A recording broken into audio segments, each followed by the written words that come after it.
Hello and welcome to Indian Standard Time. My guest today is Fadi Chehadé, CEO of the Internet Corporation for Assigned Names and Numbers, or ICANN, the institution that is responsible for ensuring that those emails you send or those websites that you visit end up at the proper destination. Of course, ICANN does a lot more than that, but essentially they're responsible for maintaining the overall framework and address system of the internet. It's a daunting task. Many people around the world, I suspect, Mr. Chehadé, aren't even aware of the full role that ICANN plays and how crucial ICANN is to their daily internet experience. Now, for the longest period, there has been an international debate about the need to broad base the way in which ICANN is run, its oversight system. The United States, which was instrumental in the creation of ICANN, had been for several years quite resistant to the idea of change. There were a couple of conferences, international conferences, where different ideas, different models were bruited around, and it seemed as if the US was kind of reluctant to get rid of its oversight role. Things have changed pretty rapidly in the last couple of years. Yes. Would you, what importance would you attach to the Snowden factor? Because in a lot of the discussions worldwide, there is a perception that Edward Snowden's revelations about the way in which the US has penetrated internet sort of messaging around the world is something that many governments have taken quite seriously. And so to what extent has the US, the change of heart in America, willingness to let go or to modify the existing system, been driven by this negative international perception about what Snowden has told us? Look, the US has always envisaged that at some point the role of ICANN must be independent and neutral of their unique stewardship. They've always done so. It's in the original papers of ICANN. And in fact, the plan was to let go of that unique role of the United States in our affairs in the year 2000. And then, frankly, 9/11 happened. And a lot of things kind of got held up. But the time has come now for them to let go of this. What has caused it, what has precipitated it, is frankly my guess or your guess. The reality is it's always been planned, and the clincher was, in my opinion, activities that started before Snowden even made his revelations. And this year will generate almost $4.2 trillion in the G20 economies as digital economy revenues. This is significant. And this is not a platform that any one party, whether government or company, should have a unique role in managing its affairs. So I think we're at the point where the debate had started, that it's time to fulfill the promise that America had given back in 1998, that within a few years it will let go of that unique role. And frankly, they kept a hand in ICANN for a reason. And the reason was, we need ICANN to be strong. We need this institution to be tested. Right. We need it to be accountable. We need it to be transparent. We need the world to say it is working for us. Right. And I think we're at this point now. Just so that our viewers fully understand, yes. ICANN right now is subject to oversight by the Department of Commerce, the NTI, or the National Telecoms Information Administration, primarily because you handle the IANA, or which actually is the body or the institution which settles the root servers, the root addresses. And there is now a process of transition whereby this oversight that the Commerce Department exercises will be dispensed with. Correct. How is the process coming along? And doesn't this open the possibility to the fact that ICANN and this crucial role that you play in backstopping the internet will be subject to no oversight? It cannot not have any serious oversight. Look, the processes by which we do our work are established, tested, and the result is in the fact that 17 years on, we've never had a nanosecond of downtime in the work we do. You've never typed www.tata.com and ended up at IBM. Right. It always works. Now, the US government served a decreasing role over the years, leading up to their current very minor role, which is to ensure then once we finish our processes to add top-level domains, domains, there is someone at the Department of Commerce who checks that we followed our process. They don't question what we do, they check that we followed our process. Once they're out of the loop, I think all of us appreciate that we have two priorities. One is to make sure that oversight remains, and in fact, if anything, is strengthened, but that oversight is broad and inclusive of all the parties that have a say in how the internet functions. So this is very important. The second thing is to ensure that no other party suddenly has an opportunity to capture that process and to steer it in a way that jeopardizes the neutrality and the independence and the stability of the system we manage. So these are the two requirements. Right. And you ask me, how are we doing with filling these two requirements? We have gathered the community over the last few months in a very broad exercise that now includes literally over 1,000 people, engaged all over the world. And when you say community, you mean people who are in the internet community? And frankly, anyone is welcome. Yes. ICANN is not a membership organization, right, nor do anything we do limit any participation. But yes, the community is the private sector, governments, civil society, technical organizations, academics, anyone with an interest in internet governance. With an interest in how we actually manage this function for the benefit of the globe, right, not of one country, or not of one constituency, or not of one company. And that's a delicate exercise, which we've been engaged in, and we believe by June this year, we will have the end of that exercise produce, hopefully, a proposal. Right. And that proposal will be then given to the US government, right, which will check it against some basic criteria they set at the outset.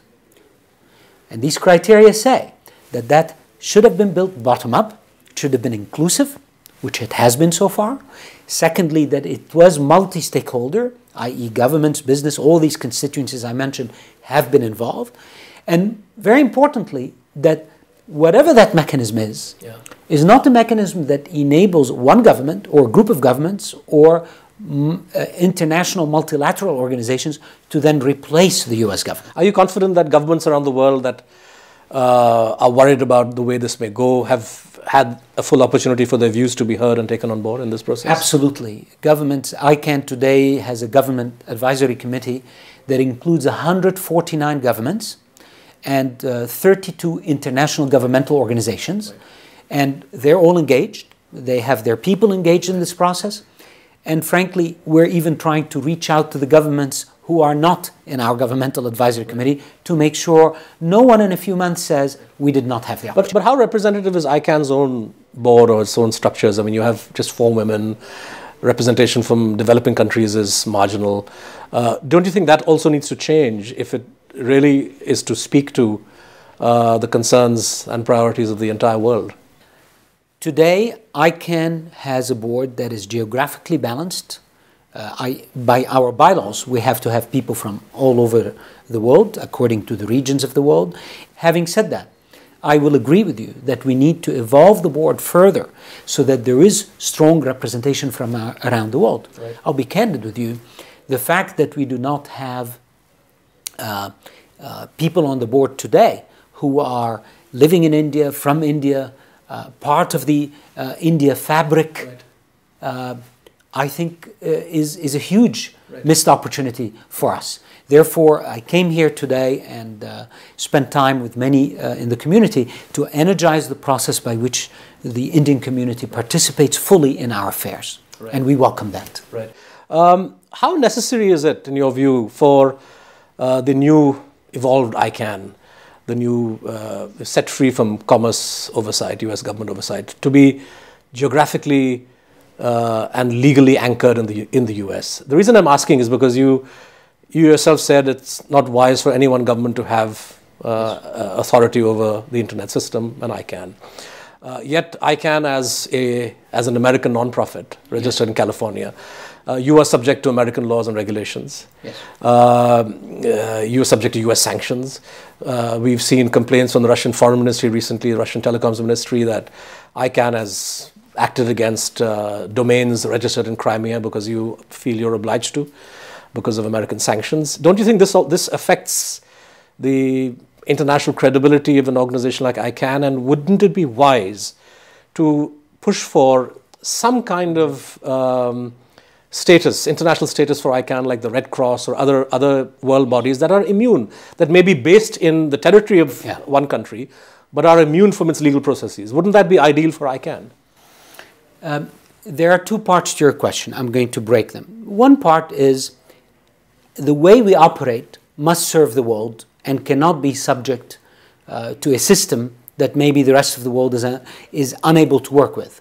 And therefore, it is very important for ICANN to function as an organization that understands its constituencies all over the world and can address their needs. So the ability, for example, if there is a contractual dispute, to settle that dispute in an arbitration mechanism that is anywhere in the world. Yes.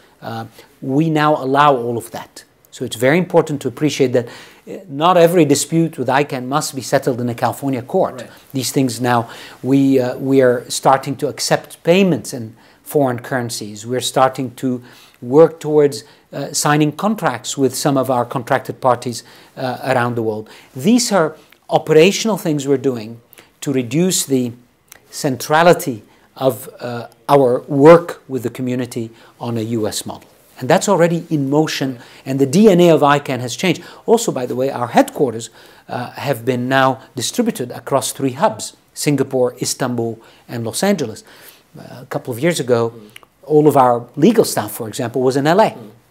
Now we have legal staff spread around the world, so we are closer to our constituencies and understand when we draw contracts that there are sensitivities, jurisdictions, and so on that need to be embedded in what we do. So that's part one. Part two is where our legal home is. Yes. And I think there it is very important to separate the political issue from the practical issue. The fact that our legal home is in California and will remain in California for now, frankly, from a practical legal standpoint, does not make a big difference, especially because we can settle issues and disputes anywhere in the world. No, but if the US government says, ICANN, you are subject to American laws, we have sanctions against Russia or Crimea, you have to follow them, and you follow them. So that creates a problem, doesn't it? We're getting also some dispensation on some of these laws. Right. So we're pushing for some of that. In the case, for example, we work with Iran. Right. We work with countries that normally a U.S. corporation cannot work with, because we have received dispensation for these things from the U.S. government. So we are pushing and continuing to seek that and I defended, as you know, some lawsuits against the Iranian country code top-level domain with success to basically have ICANN play its global role, even if we're based in the US. So this is, look, an ongoing battle. I'm not belittling the importance of what you said, but what we need to do is continue to raise ICANN to the level of an organization that serves the world equitably. Right. We'll take a quick break there. When we come back, we will resume our discussion on the politics of global internet governance. Do stay with us.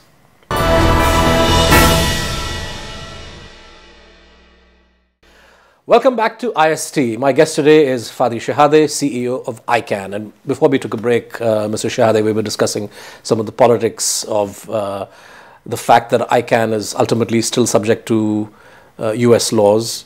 The US may choose sometimes not to enforce those laws, and you mentioned Iran as an example.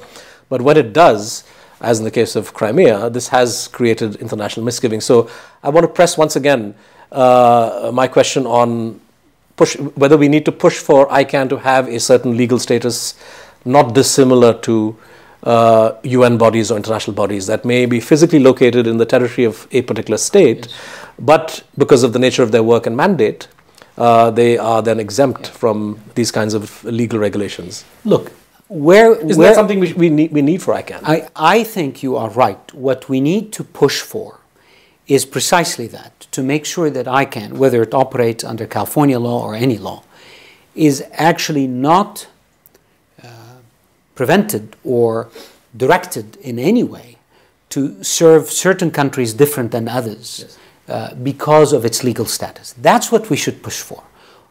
So for now, we are a US corporation. And we have thousands of contracts that are signed because we manage through contracts. We're not a regulator.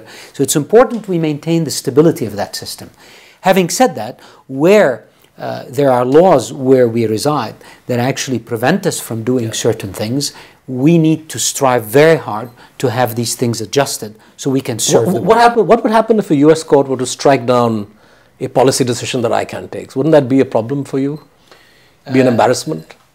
Well, I mean, the XXX domains are being litigated right now, right? But not in a U.S. court. Okay. These were litigated by an international review panel that is part of ICANN's processes. So when that applicant was not happy with our decision, then we have a process of redress where they gathered an international review panel that was brought from around the world, and that review panel made a decision. One of the areas of controversy surrounding ICANN, and has to do with the top-level, the generic top-level domains, or GTLDs, that are obviously very lucrative for ICANN.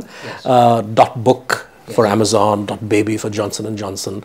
Is there a danger in that by going down this route, you are privileging intellectual property rights over access? You're in a way commodifying words that are, that belong to everybody to use. Is ICANN prepared to have a second look at this whole generic top-level domains business? Look, we have been very careful in making sure that really generic words, as opposed to brands or things like that, are actually being handled with care. So, but .baby going to a company, isn't that? Absolutely. We already put a lot of limits on .baby as part of our process to ensure that .baby does not end up hurting people who think they're in a place that is necessarily safe for baby products. So we put public interest commitments, and I put them in the contracts, so they're now fully enforceable by our compliance team, to ensure that very generic words, or words that are usually understood to be regulated, like .dentist or things like that, this is already in motion, and I'm happy to say that we've come a long way since we wanted to simply release these words to where we are now. Now 2015 is crucial also because there's the WSIS Plus 10 review, where you have countries that have other views on how global internet governance should evolve. There is on the table the Net Mundial initiative, which ICANN is a part of. So is the World Economic Forum, the WEF, and other stakeholders from around the world. Tell us something about the logic of this Net Mundial initiative, and how is that work proceeding? Internet governance is a very broad area of work.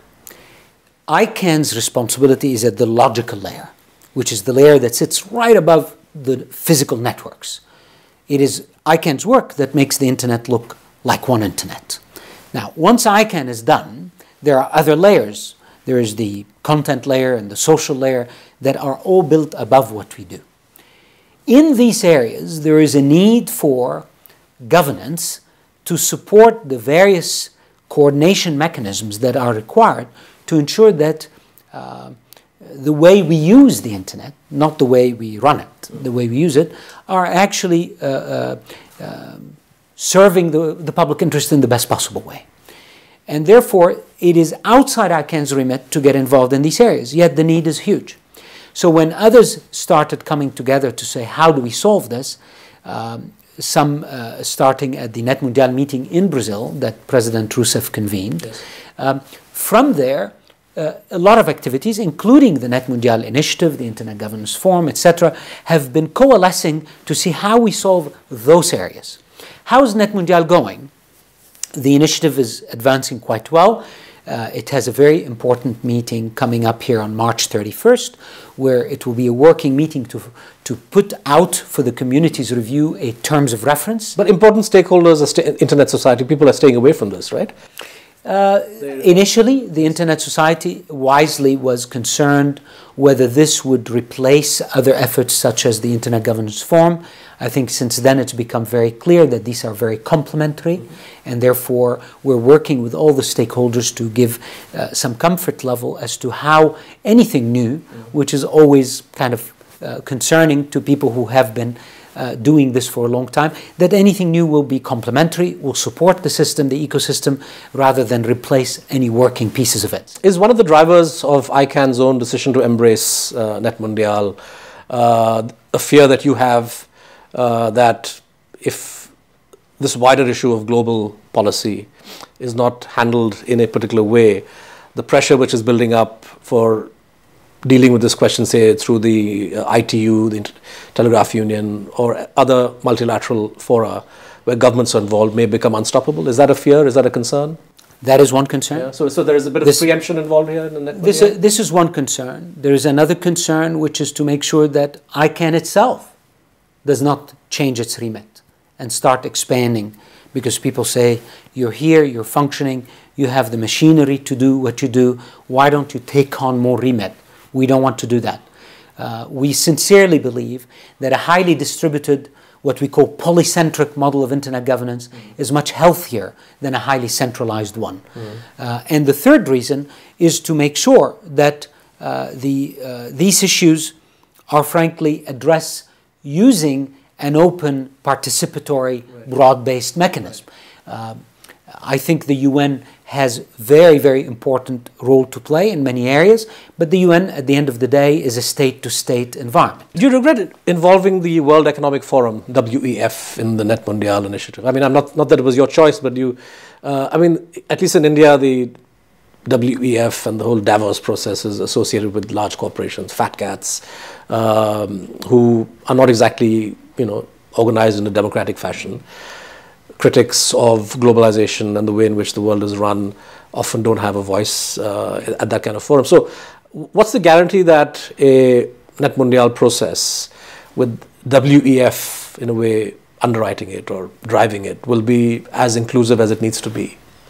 It has proven so far to be rather inclusive. It's all bottom-up. The terms of reference are being developed in the open by all the communities. So smaller NGOs, social movements, everybody has their say here? Yeah, and half of the Net Mundial Council is civil society groups that are all engaged and very encouraged by how Net Mundial is open.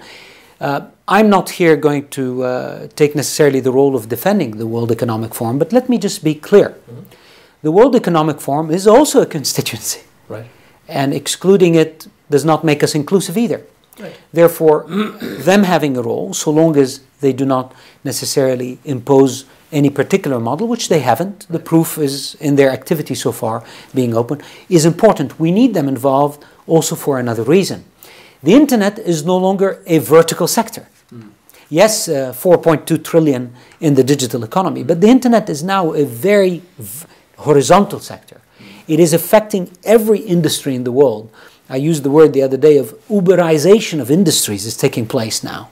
Every industry is feeling the disruption of the internet and its technologies, and this needs to be managed and understood and shepherded. Right. The World Economic Forum has a unique role to play in bringing that dialogue across all the industries that go there. They don't have a normative capability. They cannot impose any rules, but them having a dialogue is a good thing. The fact that you have the Net Mundial initiative to begin with, in a way, speaks to the need being felt around the world and by ICANN to discuss global issues at a global forum, right? And to try to resolve these at a global forum. So why have a Net Mundial initiative with this multi-stakeholder approach, which some may disagree or feel that it's not representative enough, when you might have had a UN-driven process? Yes.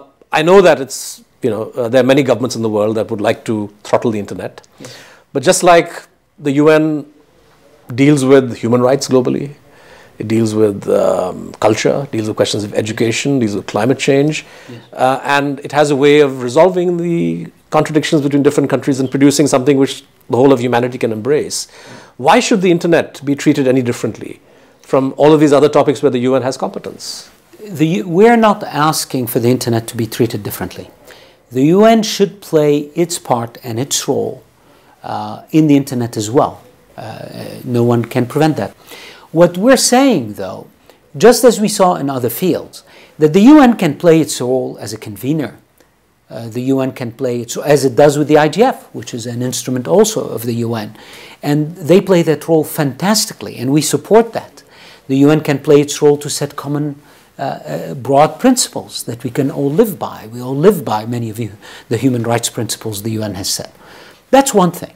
It's another thing to use this body, which was never designed for this, to actually produce practical solutions that are specifications and policy models and so on and so forth in a space like the internet. But if the ITU has been doing it for spectrum and telecoms for decades without any real problem, why couldn't it handle the technical side of what ICANN does so that fears around the world are allayed? So I think we and the ITU settled this already. In other words, the ITU has a lot of very valuable standards that help at the infrastructure level, which is the layer underneath ICANN.